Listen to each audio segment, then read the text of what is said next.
ze ikusi behar dugu bideotutorial honetan. GIMP bidez nola kendu dezakegun begi gorri batzuk. Gaur egun dauden argazki kamarak eta dana dakate aukera horia. Baina batzuetan ez dugu aktibatu edo horrela irten delako, gaizki daude begi gorri batzuekin dakago argazki batzuk. Hori ikutzeko era erraz batean GIMPek iragazki bat eskaintzen digu. Hemen irekiko dugu argazki bat nun begi gorriak dauden, ikusten ditugu, ez? Hor daude.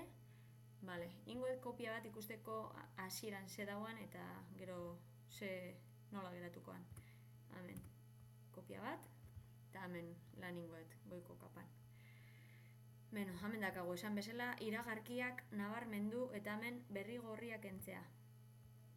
Aurrebiztan ikusten dugu zeo zer gaizki irtengo dala. Segaitikan ez dugu zer aukeratu. Eta iragazki honek egiten duna da detektatu non dauden gorri antzeko zonak edo eta gauza filtro batzuk egiten dizkio. Orduan, inber duguna da, oin ematen badiotadoz, hau gaizki geratuko litzake. Gitarran gaizki argi geratzen da gaizki dagoela. Eta hemen bai, espainetan zeu zer detektatu eta gaizki. Orduan, editatu, desegin, eta inber duguna da, justo nahi duguna kentzea, aukeratu, begiak.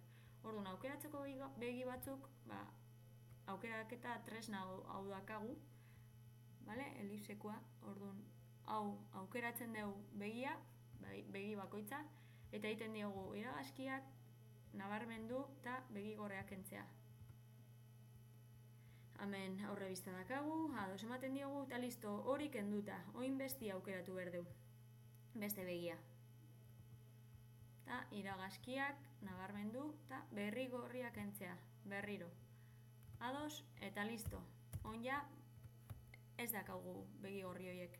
Ikusteko ze ezberdintasuna, ikusten dezu helen eta oin. Oin ja bakarrikan gelditzen zaigu fitxategia gorde honela eta edo fitxategi gainean idatzi edo beste izen batekin gorde, zuzenduta, horrelako zozer, gorde, batu ikusgai dauden geruzak, bi geruzaken euskalako nik kopia bat indudalako bere ikusteko nola ikusten zan, eta esportatu, kalidadea unekoa eta gorde.